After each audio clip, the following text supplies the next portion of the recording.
ಗಣಪತಿ ಚರಣಂ ಗಣನಾಥ ಚರಣಂ வணக்கம். நான் அஜய் நந்தினி. இன்றைக்கு உங்களுக்கு ஒரு சுட்ட கதை கொண்டிருக்கேன். ஒரு குரு ஒரு சிஷ்யன். இந்த சிஷ்யனுக்கு வந்து பார்த்தீங்கன்னா பெரிய ப்ராப்ளம். அது என்ன அப்படின்னு பார்க்கணும். தன்னை சுற்றி இருக்கிறாக்கள்ல நிறைய பேர் வந்து பார்த்தீங்கன்னா நெகட்டிவானத்தோடு எதிர்மறையான எண்ணங்களோடு இருக்காங்க.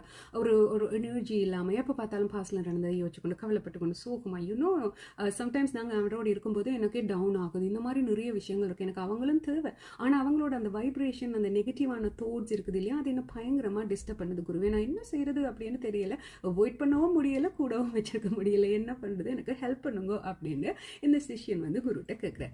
குரு சொன்னார், கண்ணா இதுக்கு நான் எல்லாம் உனக்கு தேவையில்லையே. நீ எவ்ரிடே போயிருந்து மெடிடேட் பண்ணுவே இல்லையே அந்த தாமரக்குளம். அந்த தாமரக்குளத்தில் இருக்க அந்த தாமரை அந்த லோட்டஸ் வந்து பார்த்தீங்கன்னா உனக்கு வட்டிவா அழகா இதுக்கான ஆன்சரை சொல்லுது அப்படின்னோன்னா சிஷ்யன் கேட்டார், தாமரை ஆன்சர் சொல்லுதா அப்படின்னோன்னு குரு சொன்னார், எஸ். இந்த தாமரை வந்து பார்த்தியாக இருந்தால் சேத்துல தான் வளருது. எப்பயாவது ஒரு தாமரையில் அழுக்காகவோ அல்லது துர்நாற்றமோ வீசி நீ பார்த்துருக்கியா?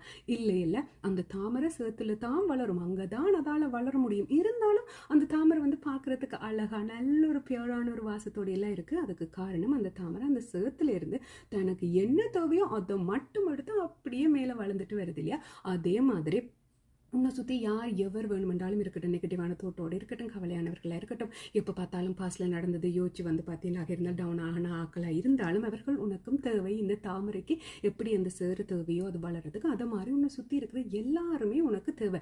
அவர்களிடமிருந்து நீ அந்த நெகட்டிவான தோட்டம் எடுக்காமல் அல்லது வந்து பார்த்தீங்கன்னா அவர்களோடையும் அந்த எதிர்மறையான எண்ணங்களில் தேவையில்லாதகள் எல்லாத்தையும் தள்ளி வச்சுட்டு ஏதாவது ஒரு விஷயம் இருக்கும் அவர்களிடம், அதை மட்டும் நீ கிராப் பண்ணி உண்ட பாட்டில் நீ இந்த தாமரை மாதிரி உயர்ந்துட்டே போகணும் அப்படின்னு சொன்னோன்னே மறுபடியும் இந்த சீடன் வந்து பார்த்தீங்கன்னா அந்த தாமரை குளத்தில் போய் இந்த மெடிடேஷன் பண்ண ஆரம்பிச்சுட்டார். Stopping the story here. Yes, எங்களுக்கே ஒரு சில வழியில் ஒரு சில ஆக்களை பார்க்கும்போது ஜீண்டா இவங்க இப்படி இருக்காங்க, எப்போ பார்த்தாலும் கவலையாகவே இருக்காங்க, அல்லது அவங்களோட நாங்கள் கதைச்சுமா நல்ல எனர்ஜியாக இருக்கிறாங்க, நாங்களும் அப்படியே புஷன் ஆயிரும், இவங்க ஏன் இப்படி இருக்காங்க அப்படின்னு அவங்கள பற்றி நாங்கள் யோசிக்காமல் சரி அவங்க அப்படி இருக்காங்க, நான் என்னோட எனர்ஜி என்னோட ஹாப்பினஸோடு நாங்கள் இருப்போம், என்னென்ன முடியுமோ அவர்கள்ட்ட இருந்து ஏதாவது ஒரு விஷயம் இருக்கும் இல்லையா எல்லா ஹியூமனிட்டி, அதை மட்டும் எடுத்துக்கொண்டு அவர்களுடைய அந்த வைப்ரேஷன் அந்த நெகட்டிவ் எனர்ஜி உங்களை அஃபெக்ட் பண்ணாமல் இந்த தாமரை மாதிரி சுற்றி என்ன நடந்தாலும் யார் இருந்தாலும் என்ன சொன்னாலும் நீங்கள் உயர்ந்து வளர்ந்துட்டு போயிட்டே இருக்க வேணும். அதை தான் இந்த கதை உங்களுக்காக சொல்லுது. Hope you guys like this video. So next time if you have a situation people and life உங்களுக்கு இந்த மாதிரி த்ரோ பண்ணும்போது remember the story. Until then